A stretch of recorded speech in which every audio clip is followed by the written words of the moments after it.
What was the focus in practice so far this week to get you ready for what is hopefully a long run out in South Dakota? Well, our focus all week has been one. Let's make sure we get our legs back. Let's take advantage of the fact that we got a week to prepare. So let's prepare by getting our legs back. We want to play with really fast pace. We're really tough to defend when we can play fast, and we've been grinding some guys some heavy minutes in games. And so this has been a good week from that standpoint.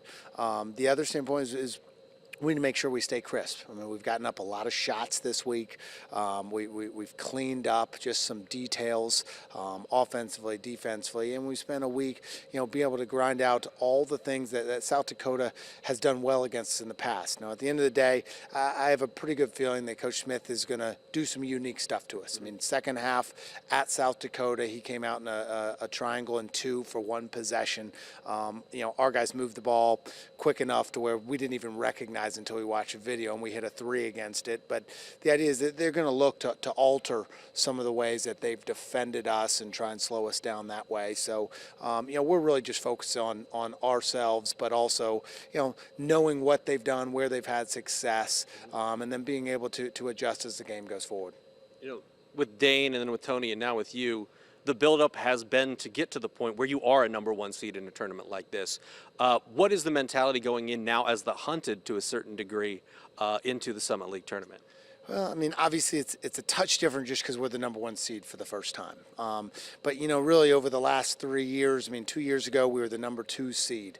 Last year we were a preseason pick. We were playing really good basketball going into the tournament, having had that stretch of 7 wins in a row. So I'm not sure if it's that unique to this group, and we've been hunted all year long. So guys are familiar from that standpoint. I mean, really it's a difficult tournament every time we go out there. Last year we opened up with South Dakota on your first round game. This year again, South Dakota. So literally you're starting out with a road game in your first game out there. So that's going to be a difficult challenge itself. They're busing up an hour away, coming in whenever they want, sleeping in their own beds. So we're executing our road tough plan, which is, our guys are experienced with that. From every detail when you're in the hotel, just making sure you're on time to stuff, you're taking care of, each other, you're coaching each other up, you're locked in on your video sessions, making sure we're hydrating from the flights, all those sort of things that we've executed really well all year long. We're going to have to take care of this because it is a road game for us. When it comes to the Summit League tournament, the MO for IPFW has been beating the Dakota teams in the Dakotas. Is that something you guys talk about? Is that something you think is important? Is that even in your mentality at any point going out to this tournament?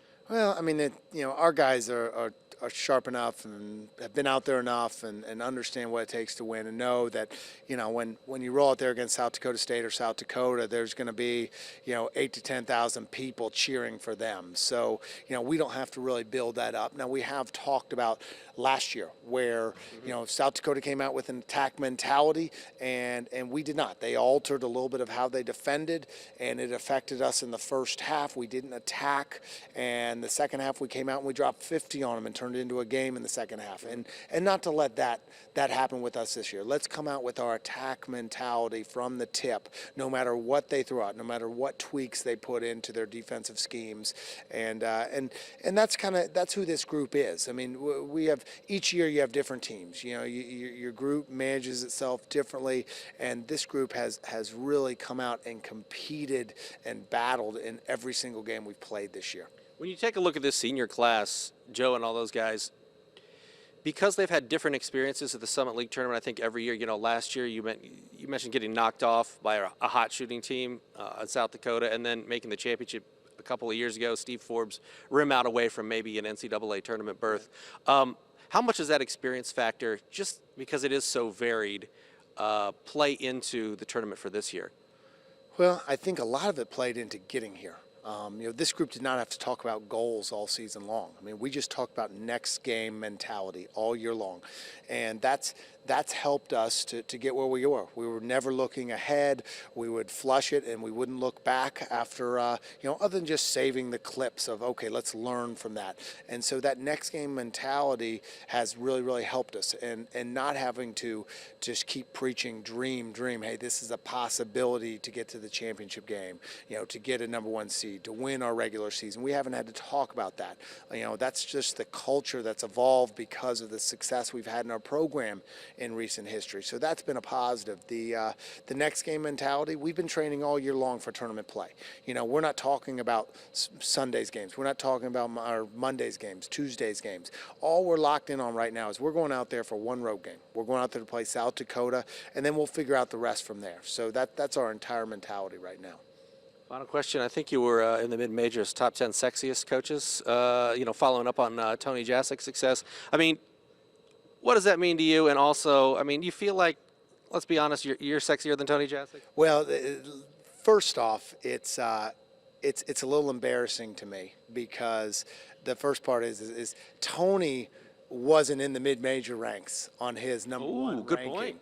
And I was a mid-major, and not even in the number one there. I was number 6. So there's probably Still top 10. There's still top 10 mid-major. There's probably 150 guys in between Tony and I. So that took a little knock on my ego. And the other part is I did a little research, and I found out that it was a panel of 1. And my wife was the panel, and she picked 5 guys ahead of me too. So that was another check on That's my not good news. That's not good news. No, it's not good news, but it's a reality of what I come home to every night. But can Tony take off the cool jacket? I mean, that's the real question. You know, I'll let you ask Tony on that one. All right. I appreciate it, Coach. All right, Glenn. Thanks. Thank you.